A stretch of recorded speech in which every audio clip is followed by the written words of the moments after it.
Tiakitahuna, New Zealand. Just what it's like after 120 plus centimeters of rain in a short while. The neighbors' cattle are pleased to get a little bit of dry weather today. So the water is collecting in what was once a lagoon. It comes under the road and forms an extension of the lagoon. This is the neighbor's property, and then we're moving in behind our property there. You can see the flow of the lagoon. At least my Sandarina drains well, which is a step in the right direction.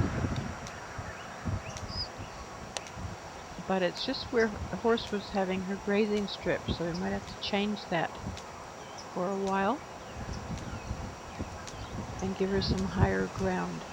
That's the pond that catches our overflow, but you can see the pond itself is overflowing. This is the mighty Manawatu River. The trees are at the usual riverside, so there's a fair amount of water. It's coming more than halfway up the stop bank. This is what it usually looks like in that view. Our side of the stop bank isn't too bad. The water just ponds in the low areas. We live about a kilometer along that road, and you can see how high it is up the stop bank.